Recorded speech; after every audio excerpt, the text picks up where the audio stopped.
Can you give us a brief overview of what quantum healing hypnosis therapy is, and how long have you been a practitioner for? Of course. So we need to explain what it is. That's a good point. It's been around over 3 years, even though it feels like 10 years. It just feels, I have seen so many people, so many stories, and healed so many things with people that it feels such a long journey.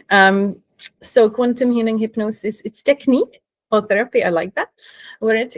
Dolores called it technique.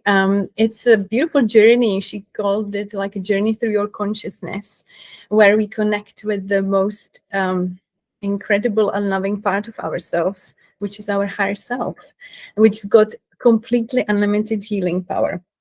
When I heard that, I was like, what do you mean unlimited healing power? And then I started seeing that live, and it truly is. So it's a really long session. It's designed to be one-off. So it can be, on average, about 5 hours long, which blew my mind when I heard that. But I know it's there for a reason, and that's why it's so transformative. I had several people who we stayed in the process for even 7 hours, 3, 4 times, even 8 hours. It went like this. It's got 2 parts. The first part is what we call life story. So people just talk about life. I don't question them. I'm just listening. Sometimes the answers already start to come then. It is designed to bring the person to their right side of the brain, not the left brain where we, the logic, the busyness, where we most of the time are. The answers and the beauty is in the right side. So going back to emotions and memories is what moves the person there. That's where we like it. That's where the juicy magical bit is.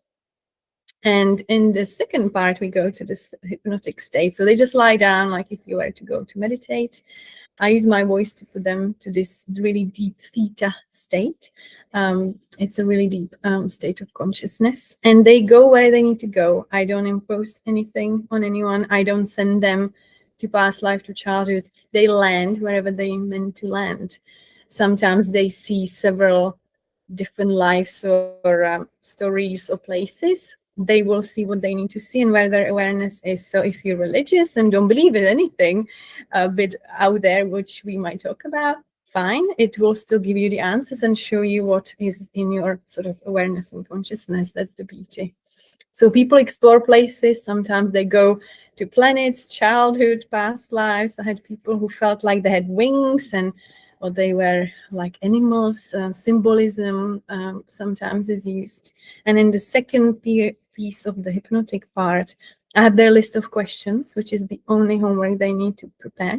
I say about 15 questions about anything they want to change, understand, or heal. And I ask them when we connect with their higher self, and that's when the real magic happens. Their voice often changes, and we all know the answers. So I'm not a healer. I don't heal. I prefer to call myself a guide, and their higher self answers where the issue is coming from, what's been teaching, what is it being teaching them, if it's a health problem or emotional stagnation or any other sort of challenge or lesson. And then we do the healing there and then on the couch or on the bed. So we release it from the body, every emotion or every trauma or every physical problem is something stuck in the body. So their higher self releases it like this. And I had people literally stand up and walk out without any pains they had for 10 years prior to the session and so on. So pretty much miraculous results can happen very quickly.